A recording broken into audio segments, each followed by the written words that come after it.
তেওঁৰ মতে কৈছে যে এটা ৰিলেশ্যনশ্বিপ আমি অকলে কেতিয়াও সুখী হ'ব নোৱাৰোঁ কোনো মানুহ কোনো বস্তুৱে অকলে আমি সমাজ পাতি যিহেতু কাম কৰোঁ তোমাৰ বন্ধুবৰ্গ সুখী থাকিলেহে তুমি সুখী হ'বা আমাৰ ডিপাৰ্টমেণ্টটো সুখী হৈ থাকিলেহে আমি ইউনিভাৰ্চিটিখনৰ আমি প্ৰত্যেকজন মানুহ আমি সুখী হৈ থাকিব পাৰিম যিটো ৰিলেশ্যনশ্বিপ এজোপা গছ পুলিক ভাল পাবলৈ লোৱা এটা ৰিলেশ্যনশ্বিপ আমি গছ পুলি ফুলৰ টাব বলকে গছ পুলি কৰা জীৱ জন্তু পোহা নিজৰ এটা মিনিং আছে তাত প্ৰত্যেকটো বস্তুত আমি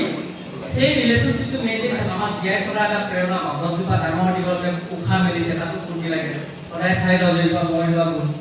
এটা সৰু কুকুৰ পোৱালি বা আমি কিবা ভাল পোৱা বস্তু আমাৰ নিজৰ ঘৰৰ মানুহখিনিক মই বাদেই দিলোঁ ৰিলেশ্যনশ্বিপটো এটা খুব গুড ৰিলেশ্যনশ্বিপত ৰাখিব লাগিব বন্ধুবৰ্গ কলিগ ক'ৰবাত চাকৰি কৰিছা তোমাক কোনো নেমাতে জীৱনত বহুত ছাকচেছ হ'লেও তুমি জীৱনত কেতিয়াও সুখী হ'ব তুমি ধেৰ পইচা পাতি কৰিবা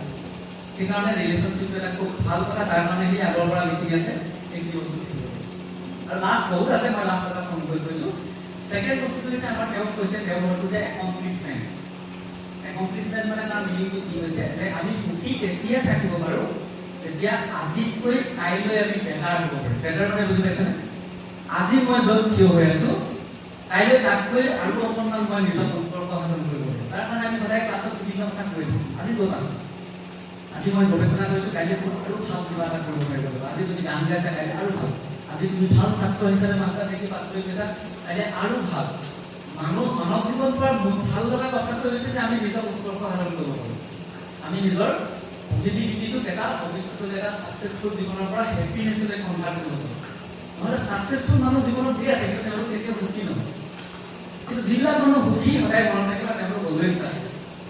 এইখিনিকে হ'লেও মই অকণমান মনত কৰিলে আৰু থুলমূলকৈ মই কিমানখিনি জৰুৰীয়াই ক'ব পাৰিলোঁ মনত নাই তোমালোকৰ ভৱিষ্যত জীৱনটো সুখী হওক এইকেইটা কথাকে মোৰ ফালৰ পৰা লাষ্ট বাৰৰ কাৰণে ক'লোঁ তোমালোকৰ আৰু যেতিয়া ভাল কিবা এটা হ'ব আপোনালোকে নিশ্চয় খবৰ খাতি দিবা বুলি আশা কৰিলোঁ একে কৰি মোৰ